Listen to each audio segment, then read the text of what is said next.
Bonsoir, bonsoir, bonjour. C'est Congo News 24. Bande Konanga, comme toujours avant de commencer notre émission, nous disons merci à Dieu.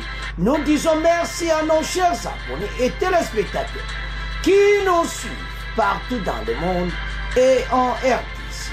Bande Konanga, soyez les bienvenus. À la une, chers téléspectateurs, on va commencer cette émission Bandeko. Oye yindi entre Kamere et Kagame M23 si l'agression rwandaise Bandeko en Inde. Donc makambo eza minene parce que kuna na Inde mote peli alors Kamere alobi vérité et pas yaba Rwandais. Alors et pesi mobulu Bandeko tozala connecté peut te développer mon émission na biso. Deuxième point, chers téléspectateurs, la RDC et ses partenaires prêtent à libérer les territoires occupés par RDF M23. Et Zaya Koyinda et Yindi parce que Bandeko Chiwewe après réunion à Goma à Kena Kisangani. Kobongsa déjà armé, pende bo mona ba partenaire bazo travailler na biso, Bandeko match Zaya Kosakanati.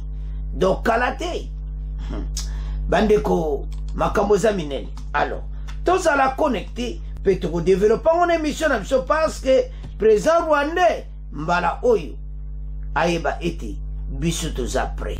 Pe bako vivre ngo kalate FARDC akobeta bango biloko parce que toza prêt. Alors, tous à la connecter peut te développer mon émission biso. Bandeko émission n'abse bandi et comme étant haute sur l'ensemble ma solo en boka comme d'habitude yebsa moninga nyonso te erangwe koki pour ma solo lelo o baloba ke si yindi bandeko déjà premier point mote peli na kati ya End bandeko kamera na ba Rwandais oyo kaka som kamera le ba vérité oyo fallait kaka loba alors bandeko nanga eza somo to bandango malembe to kende étape par étape. Alors, maintenant on va parler d'abord et Bandaki Ndengeni. Kamere bazakona na conférence à sommet indien et Inde et Afrique. En arrivant à ce sommet économique, alors, il y a en face moko délégation rwandaise, la délégation à RDC. Ma solo bandi. Oyo ya bandaki liboso alors kamere pena atie bango na nzela parce que bango ti lelo ndenge na mboka na bango président na bango akosaka bango kake bango bazate para biso alors que bazé para biso alors kamera beteli bango histoire ayebisi bango alobi biso lelo soto souffrir tozaki bolamu trop hospitalité lekaki bandeko bokoyoka kamera malgré to condamna kena makabe mais alobaki kitoko yango so mutaluli kama bien il faut to loba yango alors alobi que tala même les Laura Désiré Kabila kotaka tala hospitalité na biso to tiena ba généraux rwandais partout et puis banda wana pe na ndenga mukolo ndenga zolobela yango ke ba rwandais bele bazana kati armée na biso na l'air wana alors tozala ki trop bon tozo bango to pesa ba poste na kati armée tala le bako ndenge makambo zo balukela biso alors batu bino bozo sala guerre boza pe ko apprendre biso la guerre parce que biso to bunda kapenda te et maintenant un jour l'éléphant à côté de moi mais à sali ba on ka mou 16 alors biso pe to ko attirer batinyo sommet économiquement et tiaga lo ba ke biso kalate to ko bombarder Rwanda mais atiki nai alors bandeko makambo za minene les tipo les Rwandais wana bandaki oyika baloba na anglais ya le falo loba na français banba barabite les opportunités to loba vérité vérité c'est voyez bana sirba 123 wana et bandeko toko tiela binango ebele pe bosubo tala ki peut-être na réseaux sociaux alors alobi yango awa siko to tirer une leçon si hospitalité a été jusqu'à ce que Laurent de Mouzaza est shooté, ex-président Kabila Koti, Batouara toujours, Bazaï toujours dans la poste na kati armée. C'est pour cela que tu commences la position. Alors, na dossier sur quoi tangi ndengeni ba mouvement ne bandaka a expliqué bango. Abi monde foubaye ba vérité, Kamere connaît l'histoire, il était à ce moment-là, Azaki même dans la poste pe na gouvernement. Alors, a expliqué tout. Alors, côté Rwanda, agitme ban, babani ko s'agiter na kati ya réunion. Kamera bizala kimia, yo polo bana yo, zano kimia. Vérité foi yo kana, watu yaki sommet makamo économie, mais li kamba Rwanda koi, allez, talabande ko, etikali dossier pona libela. Makamo ya Rwanda etikali na mitu ya wa Congolais pona libela. Le président rwandais yemoko aluki makambo mabe parce tika na mitu abatu. Mais bango mo ba rwandais bakongo se sentir un peu tolo banini. Ba o satire pena capacité zoyela bangona. Donc bazo mo pena que mais situation tous anon. Alors, so bozo tala dossier yo, l'air mo lando lobi non. Bandeko et ça passe. Alors, Kamere na ba rwandais oyo kaka masolo donc oyo kaka eyinda ekaka. Mais atie bango na nzela ko expliquer bango ndenge nini makambo ebanda tina nde tokomaki atangi na ba RCD Goma atangi bango nyonso wana na M23 ndenge ya kobotama Kamera tu expliquer melone ndoloba awa les Rwandais hospitalité na biso to koti bango na mboka na biso mais esali mawake comportement ba Rwandais en tout cas epesi propriété. Alors Kamere a lobby penza a expliqué dossier ndenge nini makambo yebanda nandeni M23 yoboti monsieur zo continuer tout ça. Alors maintenant Rwanda bazana problème sérieux parce que situation oyo il faut batika yango pays oyo il faut vana na kimia biso totambola na makola biso moko te toko dépendre sous na batu wanati. Alors soko tali mena la dossier oyo dossier rwandais na batu na bango en tout cas ezo salamawa. Alors soko tali bien au mona qu'il y a un problème yango tozo yebisa bandeko ete EDC lelo bakoko apui ko attaquer biso ko salo wana baye baka un jour pays oyo ko telema eko telema mokili pe komona. Alors tozonga na dossier na biso elo tonto loba ozake Kamere en tout cas asaki superbe a expliqué très bien mutamuta berene meza makamusu pe en tout cas loba ki kitoko mais toyo kanano Kamere bon to avancer l'émission na biso et yindi entre Kamere Rwanda M23 bandeko sur agression rwandaise en Inde et par Bakenaki conférence sur l'industrie na New Delhi Motepeli. Alors le Congo est victime de sa politique d'hospitalité. Rwanda moko répondre à l'homme Mathieu Mobulu oyo kake yindi na katasal batu et comme une attention de tout le monde. Alors tango e bandi bandeko oyo kake moto pende peli. Alors sommet wana ezako ganze na Exim Bank nde bozomona conclave India Africa donc futur na ngonde ni Inde ba aussi développer na mboka na biso. Alors maintenant Rwanda wana bandaki après Kamera ekoluba donc eza somo tolanda Kamera bongo après to continuer mission na biso. To divert the world, to mislead the world by bringing this internal politics of DRC into this forum. And we thank India for organizing all this, but it's better not to mislead the world. There are certain solutions that are going forward, and Rwanda would like to have our neighbor to take privilege of the peaceful solutions of the conflict. Thank you so much, Excellency. Merci beaucoup. Vous auriez pu parler en français aussi.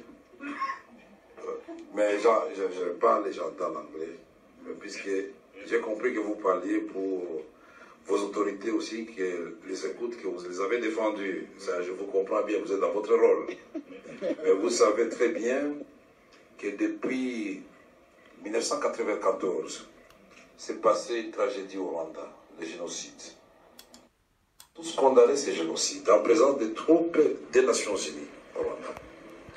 Et la République démocratique du Congo, vous êtes d'accord avec moi, n'était pas impliquée dans le génocide. Ça, nous sommes d'accord. Est-ce que le Congo a fait le génocide au Rwanda? Mais quand même, vous souvenez Non, que... je pose la question d'abord. Ces souvenirs, c'est autre chose. Je dis, est-ce qu'au déclenchement du génocide, la République démocratique du Congo était au Rwanda? C'est non. Et c'est au contraire... La force congolaise n'a pas été aux côtés des génocidaires avant?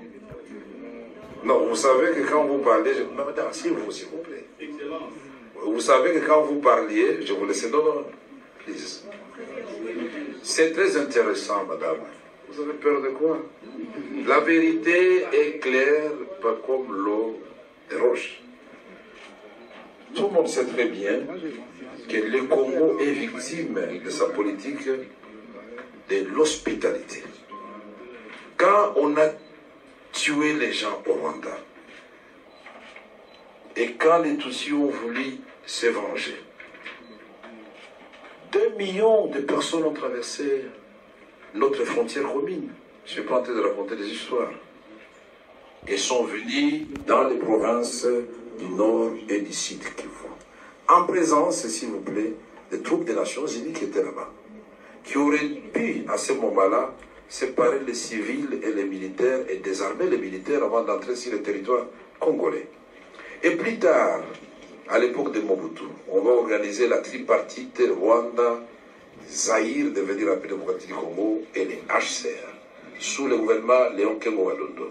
Et nous avions désigné le site où on devait éloigner les réfugiés rwandais pour éviter qu'ils constituent une menace pour leur pays, à au moins 150 km de la frontière commune.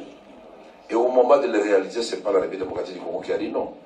Et après, vous avez pris le prétexte, puisque vous avez hébergé les Hutus chez vous, c'est une menace contre nous, et donc, une guerre des agendas. Vous allez recruter Laurent Désiré Kabila d'heureuse mémoire. Laissez-moi terminer, vous avez parlé, ça c'est la technique de chez vous, laissez-moi terminer. Il faut savoir écouter, je vous donnerai le temps, vous allez parler. Si vous n'avez pas peur de la vérité, laissez-moi éclairer l'assistance. Je termine, je vous promets, vous aurez la parole encore. Merci, laissez-moi terminer. Alors, vous avez pris prétexte du fait que, soi-disant, une catégorie des Congolais n'était pas suffisamment représentée dans les institutions. Les Banyamulenge, qui sont des Tutsis. Mais alors qu'en ce moment-là, paradoxalement, les ministres des Affaires étrangères, c'était Bizimakara et les Tutsis.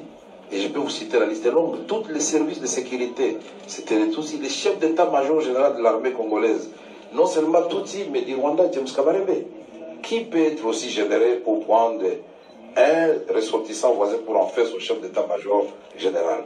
On ne trouvait pas que le Congo était très gentil et très généreux et victime de sa générosité.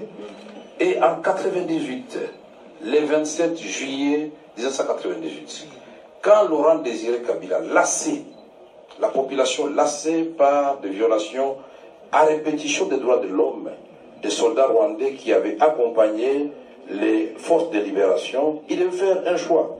Ou il est du côté du peuple, où il demande aux officiers et soldats rwandais et ougandais de rentrer chez eux. Le 27 juillet 1998, il a fait le choix du Congo. Et comme par hasard, le 2 août 1998, nous sommes envahis par le Rwanda et l'Ouganda. En Arizona, un avion de CAL, compagnie aérienne congolaise, pour aller atterrir à Kitona, prendre le barrage d'Inga, plonger Kinshasa dans le noir, n'eût été l'intervention de toute la SADC, les Zimbabwe, la Namibie et l'Angola, nous serions aujourd'hui peut être effacé de la carte. Et donc ces troupes sont venues pour rien. Nous avons menti, il n'y avait pas de guerre, il n'y avait pas d'agression, alors qu'il y a eu le sommet de Victoria Falls Day, le 8 août 1998, au Zimbabwe, où on a envoyé des avions de chasse à Kisangani, à Goma, pour vérifier si nous sommes effectivement dans une agression. La communauté internationale a mis combien d'années pour reconnaître? Il y a eu la résolution 1234 du Conseil de sécurité, il y a la résolution 15300. Quand vous, les Rwandais et l'Ouganda, vous êtes battus dans la ville de Kisangani, en tuant des jeunes, des femmes, en les jetant dans les rivières, là aussi c'était pour sécuriser les Rwandais? Non, c'était les minéraux du Congo, de l'or, de la province orientale. Et donc je peux vous faire un développement, vous démontrer que mon cher, vaut mieux que nous vivions en bonne entente en tant que voisins. Et pour vivre en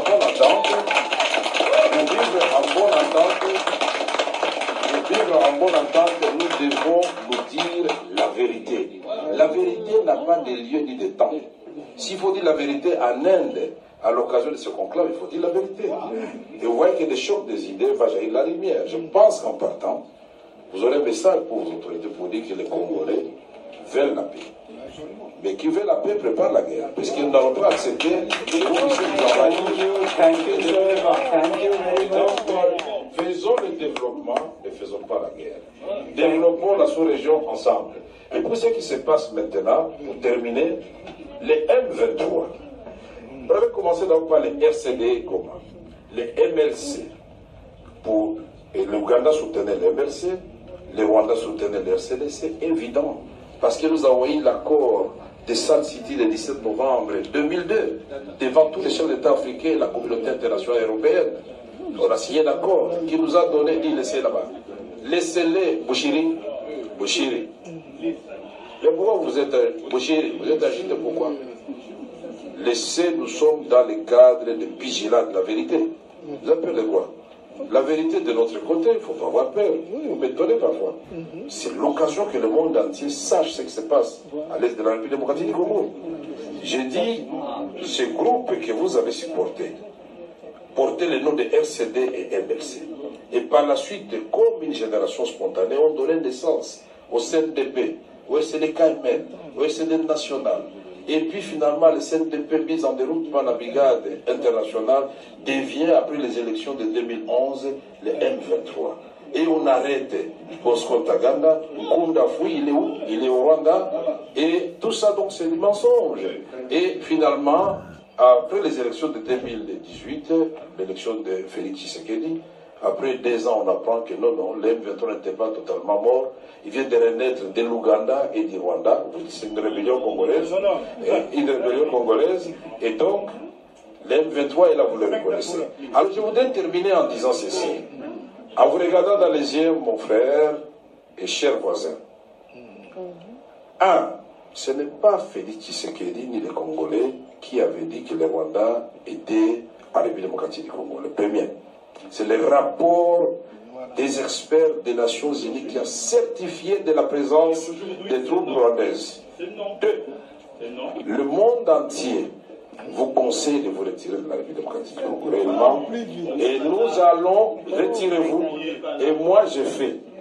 Moi qui vous parle, j'ai suivi que le manager de Mahindra vous avait dit que je suis un faiseur de paix. Effectivement, au mois de septembre, j'ai terminé le 27 septembre 2022, j'ai fait la tournée de toutes les zones de guerre de la République démocratique du Congo, y compris Bunagana, Rutshuru et partout là-bas. Et nous vous avons proposé un plan de paix et non un plan de guerre. Et si vous ne voulez pas reconnaître que vous nous avez agressés, si vous avez agressé, donc le diagnostic, s'il est déjà biaisé dès le départ, on ne trouvera pas la thérapeutique. Soyons panafricanistes, comme vous l'avez dit, l'Afrique doit aimer l'Afrique. Le Rwanda, géographiquement, et sur le plan historique, personne ne va le déplacer. La République démocratique du Congo, géographiquement, demeurera jusqu'à la fin des temps le voisin du Rwanda. Alors, d'après vous, quel est le modèle qui peut nous inspirer? C'est le modèle de la France et de l'Allemagne. Ils se sont fait la guerre pendant longtemps. aujourd'hui sont devenus des complices dans le cadre de l'Union européenne. Vous ne voulez pas ça, vous continuez à dire que vous n'êtes pas chez nous. Mais comment vous allez, attention, à force de nous faire la guerre, regardez-moi s'il vous plaît mon frère, à force de nous faire la guerre, vous êtes en train de nous apprendre l'art de la guerre. Et cet éléphant qu'on appelle la République démocratique du Congo, aujourd'hui, aux jambes un peu brisées, il va s'élever, il va marcher. Mais il ne va pas marcher sur vous. Il va tirer tous les voisins vers le développement, vers les rendez-vous avec l'espérance. Parce que notre vocation à nous, ce n'est pas de faire des guerres à des voisins ou ailleurs. Notre vocation à nous, tel que Dieu a placé le Congo au cœur de l'Afrique, c'est de vous aider. Là où vous êtes défaillant sur le plan des ressources naturelles, à vous amener dans le cadre d'une coopération mutuellement avantageuse, à vous sentir à l'aise. Votre semblant d'épanouissement. Bandeko tolandi kameri biso nyonso. Dossier oyo ba Rwandais passe tikali menana yistu passe zali kambu nde kamera expliquer histoire nango o comprendre kayebi penango bien. Makamasan City a expliqué nyonso na ba dossier le kala RCD, Mercedes, CD Goma et tout ça. Nande ba eko koma na M23. Donc azola que sa présent Rwandais clairement qui taba kop na bin. A expliqué comment ba Rwandais ba agressé biso na 2018. Ou est commis deuxième agression. Alors, bande ko tato tala biloko yo. Ils ont salamawa. Donc Rwanda penza basali biso mabemi. Kamera raconté guerre même à Kisangani comment ils ont tué beaucoup de gens. Alobi mokili faut ba yoka vérité comment les Rwanda basala sala biso. Et comme guerre entre Rwanda na Uganda ou salamaki na guerre na lera Kisangani. Bande ko tato tala biloko aboyi Rwanda za mutu moko toko débattre na ete kamera kuta lobby mais en tout cas na niveau to komi bateau photo laksa bango ndebo landika ndika zo répondre kamera ndebo landa vidéo wana bo comprendre que bateau yo au place ba nga be mona ba yebete biso committant to so na deuxième point faire de ça comme prêt na ba partenaire ni bakoko attaquer pe bango to botoli ba territoire wana nyonso to récupérer am mais to so landa nzela nde makamba bandaki nango mais ba été la puissance à faire des est comme na niveau mosusu parce que du ba partenaire mo ba mi koti na kati ya armée ba sa ko travailler na biso o bolanda ki na émission passée alors bato ba na problème. Alors, on toujours ya deuxième point. Mais l'autre loba ezaki ba Rwandais baza comme so landi même des caméras au distant motwana. Ba Rwandais, il faut ba vivre biso. Caméra bois quel bon calme éléphant na. Au moment le colo boy un jour.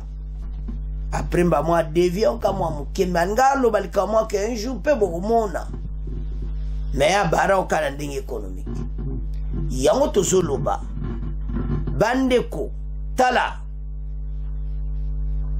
vision mokonza mboka ezoke na direction moko kitoko tolandi wana ba kamera batoza omona kabo melelo yo ba komi penda pour ko appuyer président Félix Nassima donc ba komi bato penda ba moni que non Fatiaza un bon président doit avancer na yi les erreurs à bakamere mutunyo sayibi mais et comme état oyo bandeko toza la sima fardis ndenga lobeli ba Rwandais okoyoka réponse à présent Rwandais kalati mais baye tozo sila na bango ba américain pe bako sundola yi nen makamba droit de l'homme ezo na human right bazana problème alors bandeko nangai tala ndenge debango leki bino sikoyo bo pesa ba commentaire na maloba kamera bo partager yango bo pesa ba commentaire na mutu nyonso tomeka ko développer yango parce que Rwanda a comprendre que biso bolamu na biso nde yango tozo souffrir. Alors bande konanga, c'est à ce point tokomo tika premier point tokomo ke na deuxième point. Bon bande ko to comme na point na biso et FARDC en tout cas na ba préparation je continue et nous sommes maintenant prêts à libérer mboka na maboko ya bato yo na ba territoire oyo armée rwandaise RDF bango na M23 baza ko okipi. Mais bazoluka procédure ndeni makamango ko kende. Armée oyo koma na force ko sakanati. Mokonza mboka sali ke tozana ba partenaire baza ba yebi makambo na pe très bien. Mais masolo penana ba entraînement zo kene kitoko. Alors, Chiwewe kaka wana kena Kisangani. C'est à côté. Et pas wapi 34e région militaire masolo zo salam. Kune pa oyo ka batu nyonso kande guerre to kana Goma. Na Kisangani tozo beta biloko. Tozo yela ba ona côté wana. Ba suko ekude koza ngomeza na Kisangani zo mata.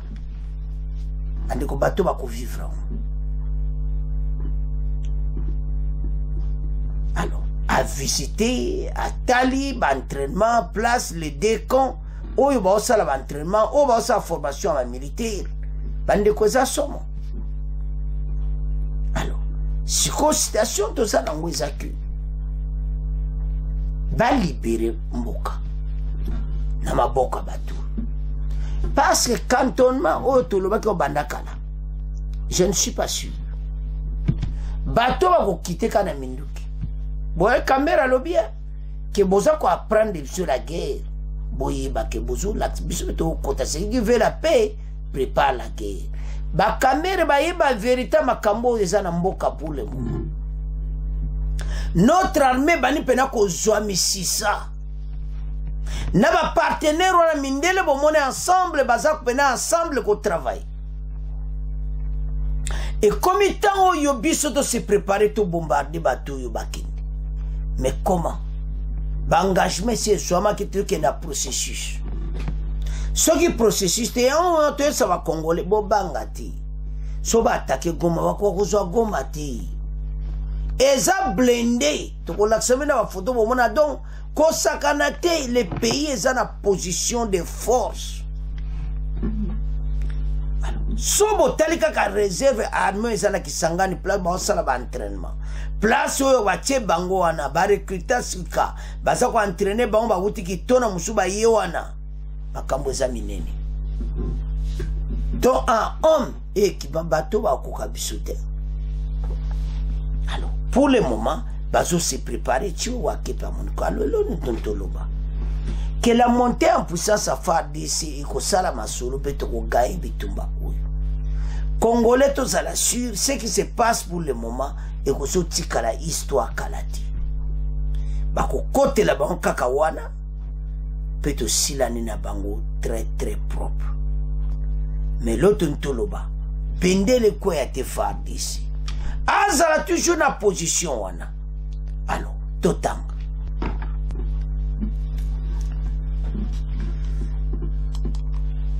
Alors, Ndebo Moniwana à Goma, c'est mardi 13 juin, une réunion des mécanismes de suivi des opérations regroupant les commandants des grandes unités de FARDC, l'EAS, la CG, la MONUSCO, le SECO et VPM, basically, dont des Hollanda Awa, ba réunion et Salama Kindenge Nandenge. Alors, Bemba a président qui a payé qui bateau nyonso. Parce que balobi un qui trop c'est tout. Et maintenant, les FARDC na batu oyo tozana maintenant toza ko attaquer batu. Beaucoup mona comment réserve armée zali. Chiwo wende bozo mona wana en réunion kaka à côté ya Nord Kivu akisangana. Kokutana nandenge ni natala armée ndenge ni nezali. Tukutila nos vidéos. Donc tozo bongama et puis toza prêt. armée rwandaise na M23 na ye kala te bako vivre ngo toko beta bango biloko ya moto bako panzana yango toyesa bandeko tozala na kimia parce que ndenge nazotala awa so natali me bamindele otu baa na biso tusa omoni bango tala teni alatia na drapeau ya RDC donc baza pena na kati ya masolo bayebi te kala te tozogaye match mais zosenga bakongole totelema biso nyonso parce que tozala nsima FARDC bendele ekweya te bemba na tio bazosola action ni tozozwa sikoyo humiliation oyo efo esila bemba asoli mene baconfession religieuse ebele na Nord Kivu avant de rentrer à Kinshasa koma ndenge nini tokosisa masolo ya est epi ekosila ya ntina ye mo akendaki tina front en compagnie na bapartenaire bozomona mindele na FARDC ensemble ndenge tokosilisa masolo mais masolo ekosila ekokoma lisolo alo elo toloba bandeko ete bitumba oyo tokoma nango mpe tokoganye yango mais elo tozolobaki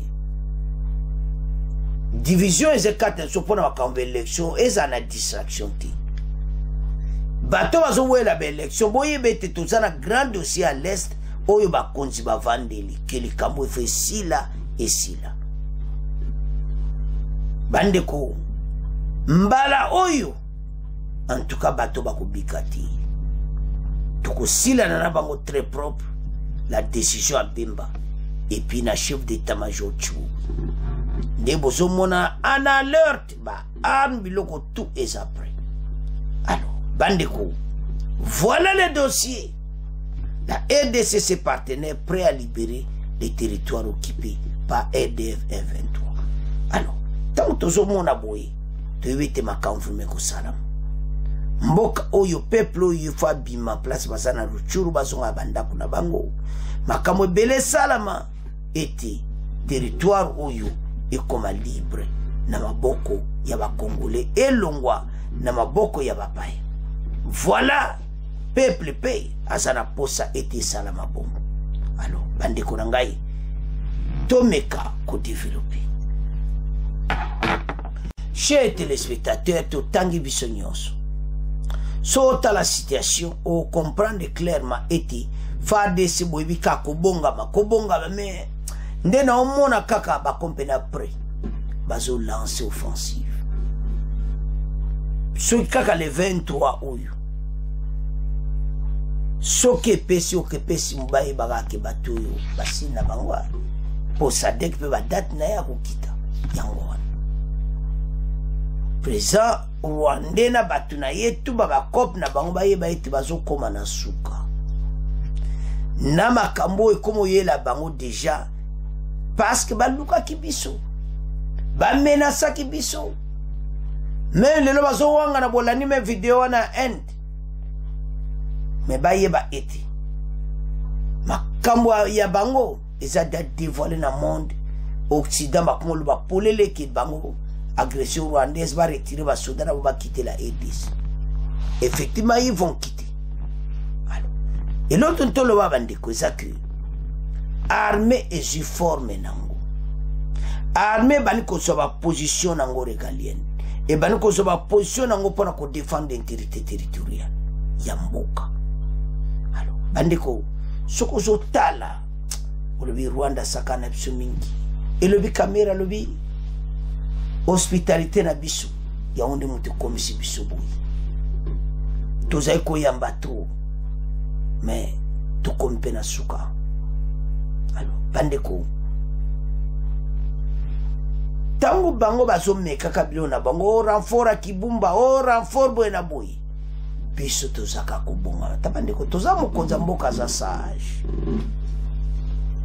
zomona mais yanto loba ki toza pena prête soka ba meke zaka ke sili to bebani kake yindi kakali to kangi bango nyonso et puis seront zari